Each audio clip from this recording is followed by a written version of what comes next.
welcome back. Certainly seems to be a theme here. What an honor to have with us today. Cynthia Scott is the member of the American National Prayer Committee and has led prayer initiatives across Pittsburgh and beyond.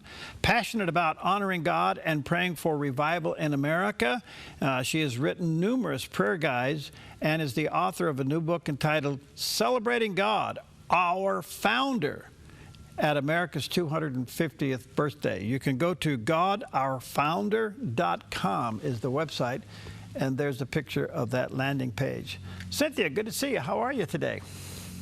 I am doing really well. Thank you for having me on your show, Perry. Well, you bet. Obviously, there seems to be a theme here today. A lot going on in the activity of prayer in the United States. As you know, this week the Bible's being read from Genesis to Revelation. I just had Reagan on, and he's with, as you well know, Pray at the Heart, and here you are representing the America's National Prayer Committee. Kind of an exciting time, don't you think? It's such an exciting time. I watched that segment, and I loved it, by the way, and I'm familiar with Prayer at the Heart. It's a wonderful ministry. So tell us about America's National Prayer Committee. What are you guys doing? Well, you know, America's National Prayer Committee is involved in a lot of things. They are working with the Freedom 250 people to rededicate 250, which is the big May 17th rededication of America to the God of the Bible. It really is an amazing thing because America has a history of these public days of prayer and fasting, or prayer and thanksgiving. And so right now, that's a lot of what they're working on. You describe God as America's founder. I know that's the key to your book. So walk us through your thoughts there. Well, the book actually started as prayer meetings. And I was leading congregational prayer with my pastor at our church. And the Lord put it on my heart back in COVID, during COVID, to pray for the nation out of the history of the nation. And what I discovered as I started to research God's hand in America was striking. I researched the Pilgrims, the Puritans, education, the First Great Awakening, and then getting into the founding, the Declaration of Independence. And by the time I got there, I realized that God himself was our founder, and he does not get the credit for it. It's not just that he helped the men and women in that founding era. He actually initiated the nation and shaped the thinking with a biblical worldview in advance of our founders fighting for freedom. There seems to be a genuine interest to return to that, and there also seems to be a very hard headwind to stay away from it. How are you managing that? You know, I think people are hungry for truth. You mentioned in your earlier segment that there is this hunger among people. And God is getting the attention of Americans at this moment in history by calling us to remember his mighty acts, not just in the Bible, as we're called to do, but also in the founding of America. And people are very interested to hear about what he's done. Let's go to May 17th. This is really something that's brewing here. And how did this come about, first of all? You know, I'm not privy to what caused President Trump to call for this particular day. I can tell you that it was originally scheduled to be on the 24th of May.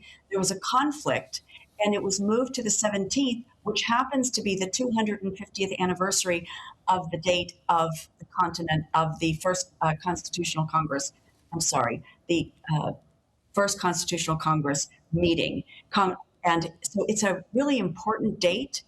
And I believe it's God. I believe it's God behind this, because God has called his people in America since the time of the Pilgrims and the Puritans to these public days of prayer. And that we would be doing it at this moment in time, I think it bodes well for America. And that we have a president who would actually step into this role of calling for this day of prayer and fasting. Well, he's not particularly said fasting, but he's called for prayer, is really important to America. We should all pay attention to this. Well, it's going to happen on the 17th. It's quite a deal. I've been reading a lot about what's going into this. And, you know, this is a stunning moment for America, that we would pause and ask God and reposition ourselves to be one nation under God Yes. And we have to be careful about what God we're describing here. It's the Judeo-Christian God, you know. Absolutely. But my mind goes back to, I think it's somewhere around 1954, President Eisenhower began to reinstitute the term "In God We Trust," and that ended up coming back in full force. I long for the day, Cynthia, when a president will go to the podium during the State of the Union address and stop everything and force the national cameras to look 8 feet above his head, because up there, etched in marble, it says, "In God We Trust." Wouldn't that be something? Yes, absolutely. And we should continue to pray for that. And we should talk about it. You know, part of what I think has happened in America is that some of our history has been censored. And some of the Christian voices are now coming forth and saying, you know what, we need to go back and talk about what God has done in our nation, how we could actually trust him in the past and how we can trust him today. What do you do and how do you handle this continued thing about God and government to be separated? Well, that's part of the looking back, is understanding what our founders actually meant by separation of church and state. So they never intended that godly men and women would not hold office and live out their faith in the public square. What they intended is that there would be no governmental oversight of the church in America, or no state-sponsored church. That's what they meant by separation of church and state. But if you think about it, Perry, we all live out our belief system as we go about our jobs and our life. And Christians are no different. God intends for us to live out our belief system wherever he places us. That includes governmental offices, that includes the corporate boardroom, that includes nonprofits, that includes just being with friends in our social settings. So that we would take our faith with us everywhere we go is exactly what the founders meant. But they did not want the church controlled by the state. Well said. Give us, and through your research, what role did prayer play during the American Revolution? Oh, I love that. You know, when they began to gather, they prayed. They at first, God called the leaders to pray. But remember, that cry for freedom came originally out of the First Great Awakening, when George Whitefield preached all across this nation. 80% of the colonists heard him.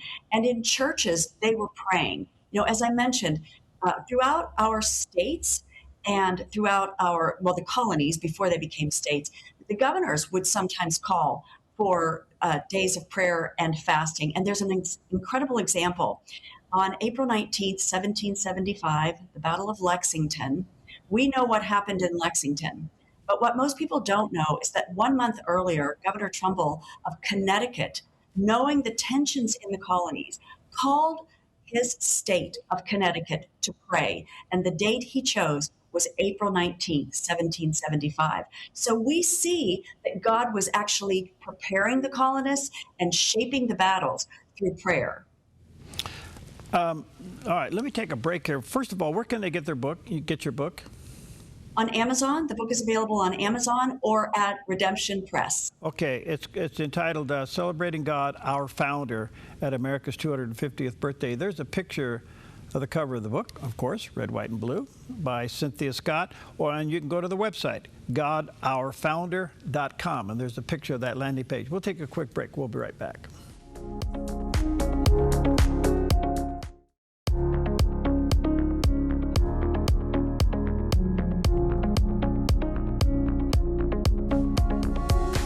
Okay, welcome back. What an honor to have with us today Cynthia Scott. She's a member of the Americans National Prayer Committee, and she has a book called Celebrating God, Our Founder at America's 250th Birthday. And there's a picture of the cover of the book.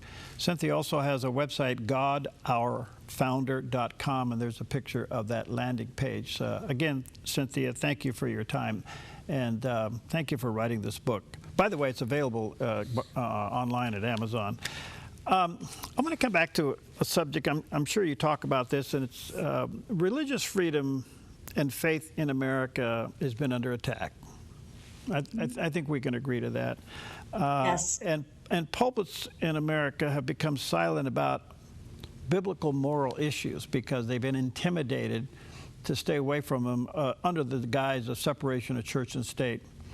And then we get this title of Christian nationalism. How do you address that? I think I address it a little bit differently than most people. I think it's an amazing thing to be a Christian in America. We are called to follow God unabashedly, unashamedly, and we are also called to steward this great nation. And what people really need to remember is that our founding documents were steeped in the eternal truths of the Bible. All freedom comes from God, our Creator. And the only way that we are going to retain those freedoms is to acknowledge Him. So that we are a Christian nation is a wonderful thing. I think we should all be very proud of it and grateful to be Americans. I also think we should not at all shrink back from being patriotic, even though we're Christians. I mean, God has put us in this nation for such a time as this, and we need to embrace that. That does not mean that everybody needs to be a Christian who lives in America. Not at all. God's given us freedom. But it does mean that without those Christian underpinnings, we will not be able to remain free. Well said. We talked about earlier, there's a genuine hunger for truth. No question about that. And there also seems to be an awakening going on. Is there, well, let me say this. I've been told, and I think I understand the term silent revival going on in America. Do you sense that? I haven't heard that term, interestingly. If it's silent, well, then I don't know that it's here yet, because we cannot help but share what we find out about God. When we are filled afresh with the Holy Spirit, I think you would agree, Perry, He just bubbles out through us. I do think there is a great interest in what God is doing. And I think that He is using this moment of America 250 to draw people to Himself. You know, my book is both history and prayer in each chapter, the history of the nation and God's hand on it, and prayer for the nation. And this book actually started as prayers for congregational prayer meetings. And they sat in my computer for 5 years. This happened through COVID. And then God opened the door to put together this book because I think people are curious about the nation. So I believe that God is stirring in our nation. The people I know are becoming more and more vocal about that. And I think they're loving the facts of what He's done to really bring America to this point. If I understand the term silent revival, and I've talked to quite a few people about this, to help qualify that term a little bit, it seems that there is a revival brewing, but it's not being led by a particular denomination or person. I see what you're saying. That God is actually moving, and you're seeing young men being drawn. We just had that on with Reagan. Young men are being drawn to the church. I've had George Barner on numerous occasions. He's verifying the fact that the Z's and the A's are being drawn to faith. They're looking for reality. So there is a silent revival, because if it was led by a person or a denomination, we'd be selling T-shirts now. Right. You know, we'd own it. But something else is brewing. Do you sense it? I do. I think there has been a tremendous amount of prayer for revival in this nation over many decades. And when you see God moving in one area and then another area, just like your former guest said, one person has an idea and God placed the same thing on another person's heart. That's God moving. That is not manufactured by man. And that's what we want, right? A true and real move of God. So I think He's moving among the young people. I think He's moving in many different ways. I definitely think He's moving in this moment of history that we are celebrating 250 years as a nation. And won't it be wonderful when all those things culminate into just this big, great third awakening? That's what I'm praying for. Researching to do a book like you've done, I'm sure you were inspired at every moment, okay? And I want to come back to that. But the question I want to ask is, a lot of people think that God has lifted His hand from America. Do you believe that? No, I do not believe that for 1 minute. I do not think we would see the stirring that we're seeing if that were true. And I would also like to remind your listeners and viewers that twice in our history, God brought awakening in critical moments. We don't think in those terms. We tend to read history and it seems all smooth and it seems as though nobody really had any trials. Well, God moves in the messiness of men, the difficulties, the wars, the trials. And there were moments in our history where some people thought that God was dead. And yet God, but God, as they say. And in response to the prayers of faithful men and women, we had the first Great Awakening. And then we had a second Great Awakening where God again reminded us that we are His and called us to turn back to Him. So I do believe He's moving. I do have great hope for the nation if we turn back. I think that's on us. Are we going to turn to Him or not? Well said. So as you were researching the book and doing, what were a couple of things that jumped out at you and grabbed you? Well, I feel as though, I shouldn't say feel, I noticed that there were many, many providential moments that are almost skipped over. For example, just going back to the Pilgrims, they were blown off course. If they had arrived at their initial destination, the Virginia territory, they would have had no need for the Mayflower Compact. There would have been no covenant written between God and man and the men and each other. So these moments that we look back to are really providential moments. We can take that through the Pilgrims and the Puritans. Look at education, where our educational system is really grounded in the Christian faith. 106 of our first 108 colleges were based in the Christian faith. That statistic shocked me, I have to say. When I read that, I thought, wow, we have fallen. Look from where we have fallen. But God used that. Think about what that means. What that means is that He was shaping the thinking in the colonies long before we ever became a nation on biblical principles. And when we look back at the founding, we need to remember the men and women who were involved in that era were raised during the First Great Awakening. So when they say that our Constitution, for example, is not fit for any but a moral and religious people, they are specifically referring to the Christian religion. They are specifically referring to the morals found in the Bible, because that is the world in which they were living, unlike where we are today. So those moments, think about George Washington and how many times he escaped death miraculously, and how many times God stepped in during the Revolutionary War, to help his army escape across the East River, for example, or to give them victory in various battles where they should have lost. Just the fact that we won is a miracle in and of itself. So there are many, many moments. Do you think the Church of America understands this moment? I'm praying that they begin to understand it more fully.